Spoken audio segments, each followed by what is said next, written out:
find it incredible how many times you can experience the same piece of media and still draw new things from it.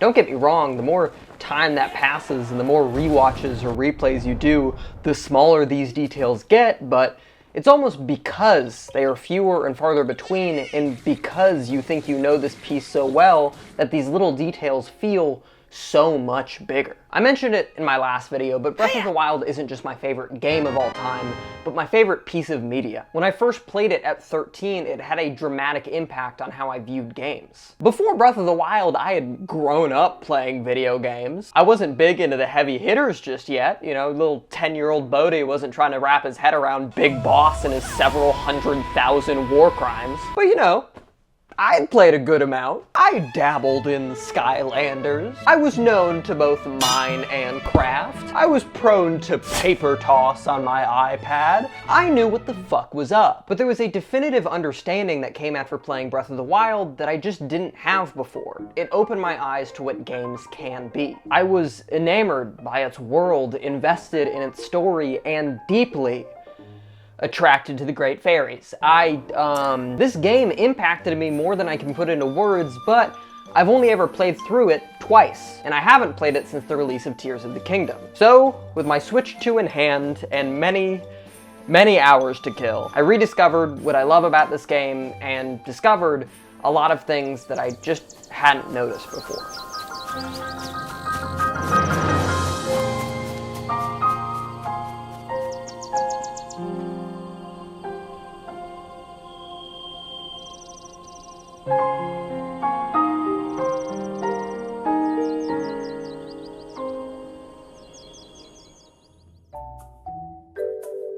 I want to start by saying that these aren't all the thoughts I have about this game. I have written in many a notes tab about things I love about Breath of the Wild, but I'd rather save that for a longer future video. But specifically, this video is about realizations I had during this playthrough. I don't know what it was about this one in particular. As I mentioned before, this is my third playthrough since I first got it 8 years ago, and my first playthrough since 2022. And while the passage of time definitely brought some feelings of nostalgia, seeing locations and characters and remembering the first time I played through it, the more prevalent feeling was how much I could get out of this game that still felt new. I made the decision at the beginning of the game to fast travel as little as possible, and to limit the amount that I use the map, instead relying on my own understanding of the world and the routes throughout it. This travel allowed for so many alternate paths, so many, oh man, I don't think I've seen that ravine before. And it started a long journey of tiny observations that not only impacted this playthrough, but the baseline way I perceive this game. Here's what you gotta understand. When you know every story beat, every corner of the map, every side quest, you got bored during lockdown, so you 100% of the game and got all 900 Korok seeds. When you spend another 300 hours in the game's sequel, which pretty much uses the exact same map, the things that are of interest to you fundamentally change. Oh, you know, you don't see this kind of tree anywhere else in the game. It's pretty much just in this one area, and it's a very interesting grass as well. No one talks about the rock formations in Zora's Domain. You know, it's got this very nice bluish hue. Wait a minute. I've never seen that rock before. I know it sounds silly, but these are the things that made this playthrough so special to me. Because I've spent so much time in this game, and because I care so much about taking in every little detail, what would seem mundane to most is something that I revel in. I've been watching a lot of this guy, Any Austin, on YouTube, whose content it took me a little while to understand. But there's something he said in his video about Mario Kart World that stuck in my head while playing this game. He mentions how many of his videos are about, quote, unremarkable places in video games, but then he spends 20 minutes remarking on them. And while this is true, it's also just something you can do whenever you want. I don't find these little corners of the world interesting because they have some inherent value. No, I am choosing to find interesting details in them. I am making an active choice to observe my surroundings and find the little details I didn't stop to appreciate before. There's so many tiny details to help distinguish where you are in the world. Not only in a larger sense, like how they littered the edges of the map with towering structures so that you always know where you are relative to these landmarks, but the small details that are around you that that define the region you're in. The grass, the trees, the damn rock formations. I'm serious. Are they flat? Are they sharp? Are they bumpy? What color are they? Do they look like they're in a hot or cold climate? All these details surround you in this game, and yet they remain exclusively subconscious until you make the conscious choice to pay attention to them. Like my wife. That's stupid. And one of the things that I loved to see was not only how each region was defined visually, but how they connect to the other regions surrounding them.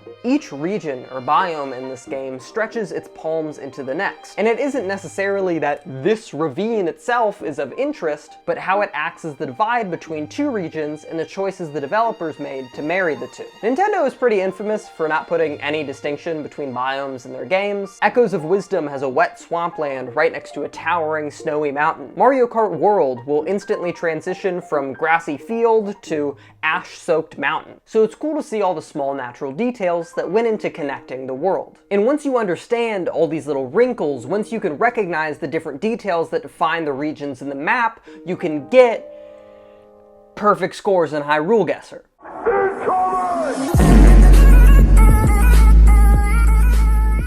What's up, you fucking rat bastards? It's your boy, Dookie Poochis, back with another Hyrule Guesser video. You guys have been begging, you have been pleading, you've been knocking at my door. How did you get my home address? It is noon in the AM PM. I woke up 8 minutes ago. Let's get into the video. Okay, so this one looks interesting. We've got very hard, you can't do it, you're not very good because you cannot do this, and if you are, and you are not good at Breath of the Wild, if you, fuck you.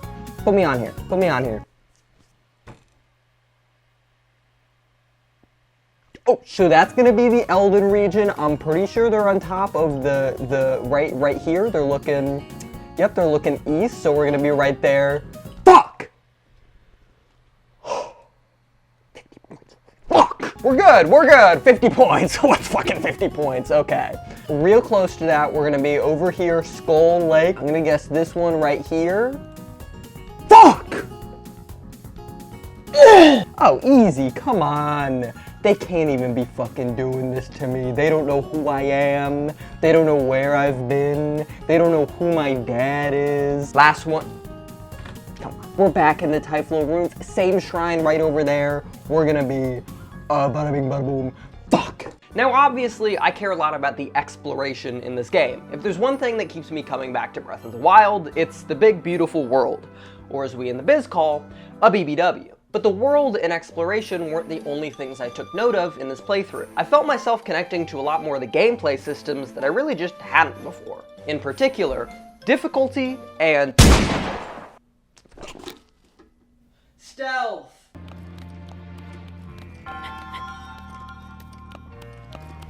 What a thrill.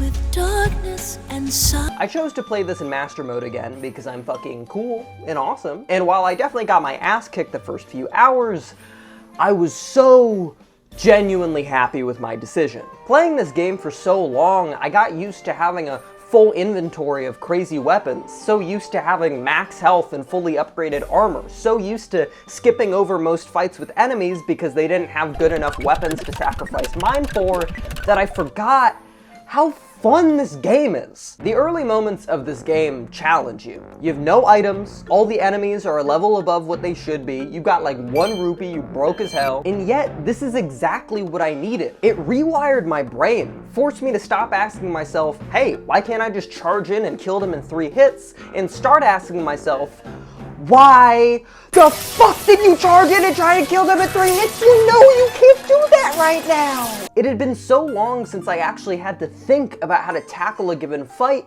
that the reminder felt so freeing. Stealth is something that I never really interacted with in previous playthroughs, and yet it's something I instantly connected to in this one. It may seem monotonous to just go up to enemies again and again and press Y to kill them while they're not paying attention, and later in the game it definitely is. But when you know that this particular group of enemies is way stronger than you, and when you know that if any of these fuckers woke up, you would either die instantly or break through half your inventory in the fight, there's this feeling like you outplayed or outsmarted the game. And I think that this feeling in particular is why people connect to the gameplay of Breath of the Wild so much, despite the fact that it's pretty bare bones. Breath of the Wild does not have the most complex fighting mechanics. Even in 2017, this shit was pretty lackluster. But it's the openness to the combat that makes it unique. The feeling that this really is a playground that you get to create new solutions in, that there aren't strict leveling systems or even sectioned out fighting arenas. And it's specifically in this beginning part of the game when you're so incredibly outnumbered and underpowered that you reach for any kind of leg up you can get. It's weird to say, but those early hours of struggle just to get through a fight felt so good.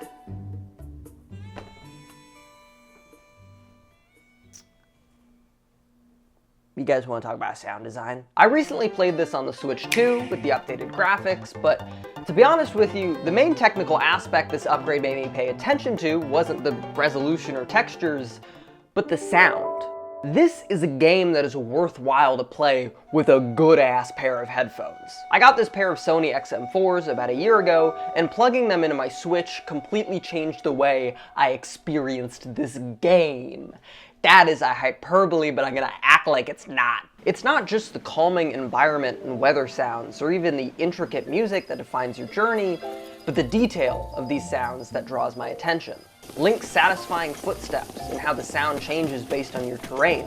The sound of your weapons clanking together, changing based on what you have equipped. The constant sensual moaning from every NPC in this game being shot directly into my prostate. Something so subtle as the wind plays such a big part in building this audio landscape. And I can't really think of a better way to describe it. This is a landscape. Let me put it this way. As I discussed, Nintendo already did a really great job of making each region visually distinct. I mean, you've got 3 snowy mountain areas, multiple forests, areas that emphasize rain, areas that emphasize heat, but each of these have distinct qualities that make them unique from the others. And this is true as well in the sound. Gerudo Desert doesn't sound like Death Mountain.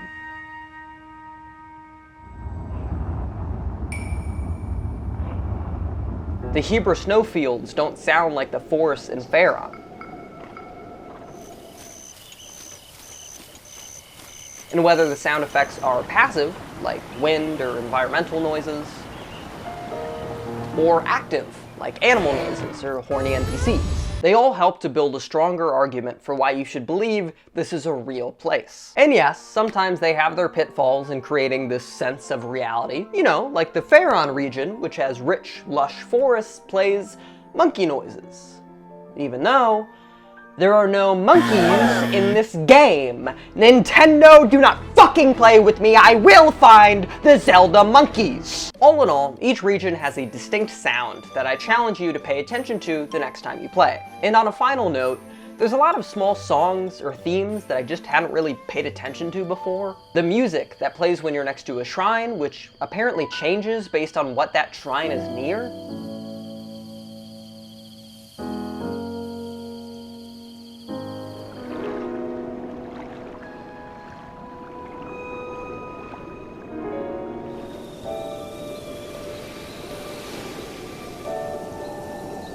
And I just have to mention the fact that even after all these years, the shrine music never gets old.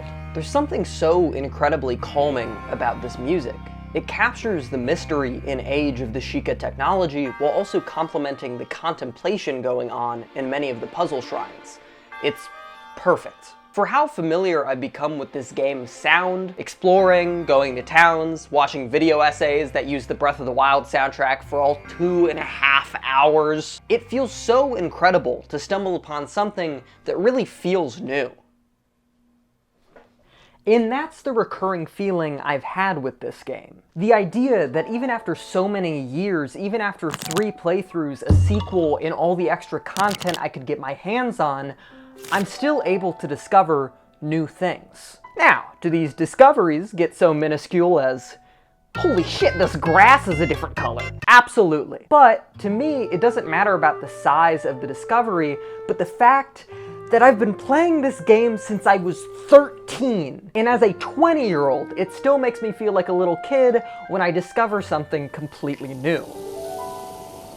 When it comes to my favorites of all time, and I really do mean all time, my favorite game, my favorite movie, my favorite album, all of them hold that place not just because of how long ago I found them, but because of the continued presence they have in my life. I place a lot of importance on pieces that I can return to, again and again, and still, there's something new about it every time. A piece so dense that rewatches don't feel like empty roller coasters where you know every twist and turn, but something so meticulously put together that a rewatch, replay, or even several improves your understanding of the piece rather than diminishing the overall experience. Breath of the Wild may give you similar experiences over the years you've played it, but it's almost like when you even out the highs and lows and start experiencing the world for the small glimpses of life you can catch throughout it, you're able to see what makes this game so special. Soon it will be a decade since I first experienced Breath of the Wild,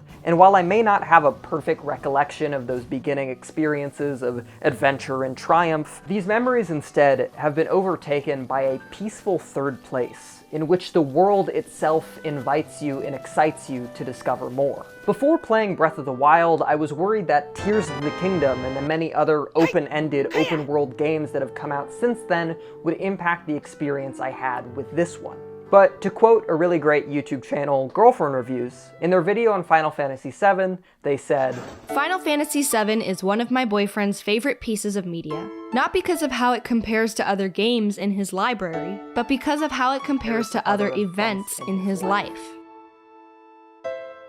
Breath of the Wild is not my favorite game because of when I first experienced it. It's my favorite game because of the continued experience it has in my life. And even with the hundreds of games I've played since then, the years that have passed, and the underwhelming experience I had with its sequel, that is now 2 years old, none of this will ever change that feeling. And thinking about this game really makes me consider the purpose of nostalgia. While I don't doubt the importance of it, the importance of finding respite in something from your childhood or even just earlier in life, I do recognize that art exists within a particularly nostalgic vacuum. No matter when you watch that movie or play that game, no matter how much time has passed, that game, that movie, that album, for the most part, will exist exactly as it did when you first experienced it.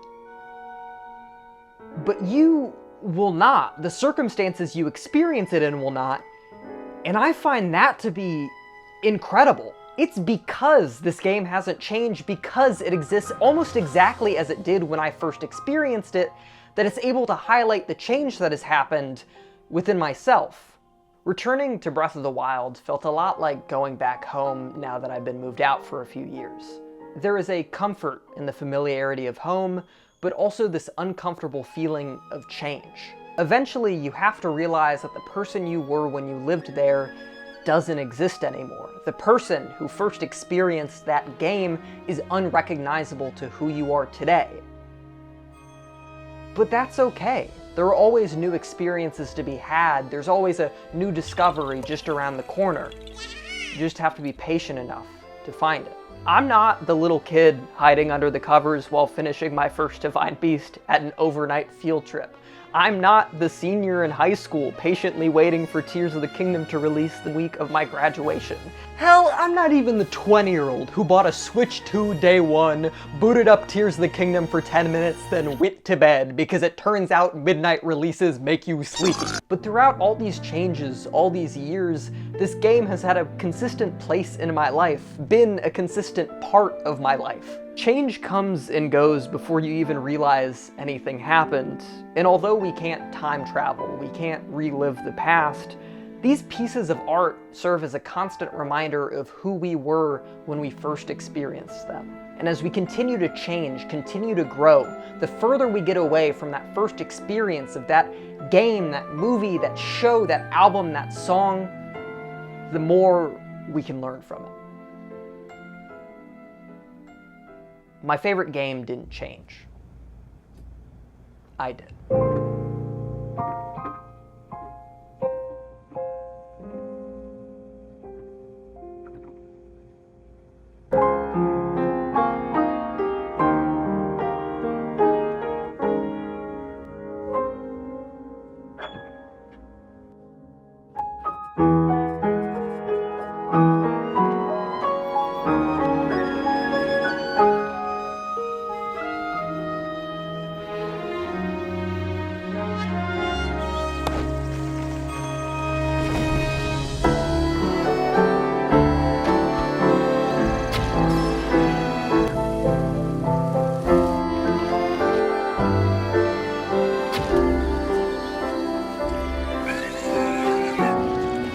Bye.